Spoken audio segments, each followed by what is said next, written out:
All over the world, you will find thousands of examples where people claim that they have seen ghosts or even talked to them. Many people say they have had paranormal experiences. Countless films have been made on this topic, such as The Conjuring, The Exorcist, and The Exorcism of Emily Rose. In all of these films, one line is clearly written, inspired by real events. Many TV shows have also been created, like Ghost Hunters, where people run around trying to catch ghosts using different instruments. They use advanced technology to prove that a place is haunted. Some people even make YouTube videos claiming they communicate with the spirits of the dead, such as the American paranormal expert Steve Huff, who claimed that he talked to the spirit of the late Sushant Singh Rajput. So, what is the truth behind all this? First, let's set aside those incidents where the answer is very obvious, like the famous Fox sisters case from the 1800s in America. Three sisters became extremely famous among spiritual believers. People believed that these sisters could communicate with spirits from a very young age. Whenever someone wanted to talk to a dead person's spirit,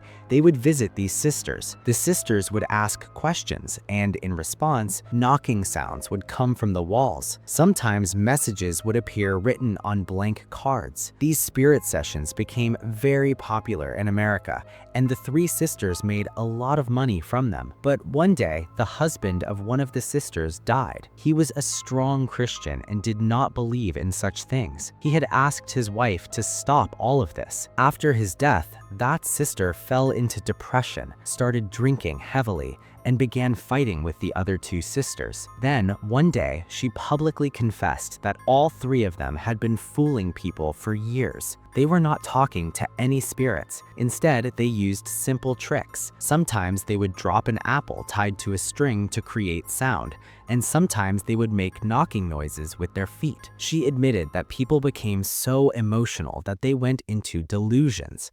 They truly believed that spirits were touching them. Another famous story is that of the Amityville haunted house. In New York, there was a house called Amityville, where a man named Ronnie murdered his entire family. In court, he claimed that he heard voices in the house and that those voices forced him to commit the murders. Later, another family moved into that house, George and Kathy. They also claimed to hear voices, see ghosts, and experience paranormal activity. Eventually, they were forced to flee the house. So what was the real truth behind this? Later investigations revealed that the original murderer lied to escape punishment, and the family that moved in afterward lied to make money through book deals and film contracts. In India, a recent example surfaced when Steve Huff claimed that he was communicating with the spirit of Sushant Singh Rajput. He recorded the conversation and uploaded it to YouTube. People were emotionally sensitive about this issue, so many believed it. Even news channels reported it. But what actually happened? An Instagram user exposed that Steve Huff had taken audio clips from Sushant Singh Rajput's old interviews and manipulated them to make it sound like a spirit was speaking. What's shocking is that hardly any news channel exposed this, because TRP comes from superstition, not from science or logic. Now let's put aside those fake cases where people clearly lie. But what about the cases where people are not lying? In 2017, a film called Veronica was released. It showed that during a solar eclipse, Veronica and her friends used a Ouija board to contact her dead father and boyfriend.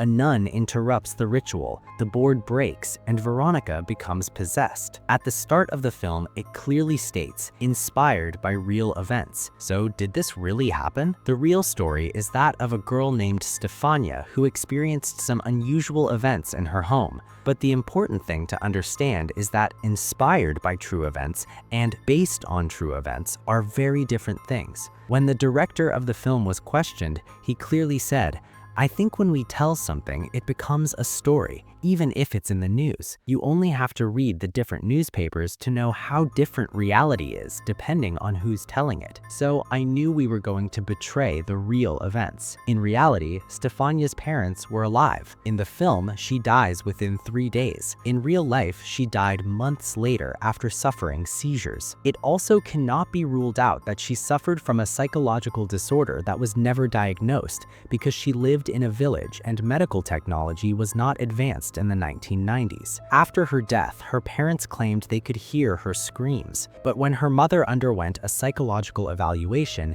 it was revealed that she suffered from emotional instability, anxiety, and a strong need for attention. I went into this case deeply because in such incidents, we often hear similar stories. But what about cases where entire families claim to witness paranormal activity? For this, there is a phenomenon called mass psychogenic illness, also known as shared psychotic disorder. In Australia, a family was on a road trip when they developed paranoia that someone was coming to kill them. They separated, got lost, and later reunited. It was later diagnosed as a shared delusion. Now let's talk about the Ouija board. It is spelled O-U-I-J-A and pronounced Ouija. The board contains alphabets, numbers, and the words yes and no. There is a triangular pointer. People sit in dark rooms, light candles, and try to summon spirits. They place their hands on the pointer and ask questions. People claim that their hands move on their own, as if a spirit is guiding them. The scientific reason behind this is called the ideomotor effect. It is a psychological phenomenon where we unconsciously move our bodies without realizing it. For example, when you are falling asleep and suddenly feel like you're falling and jerk awake. This is called a hypnic jerk. The same thing happens with the Ouija board. The brain sends signals to the hands without conscious awareness.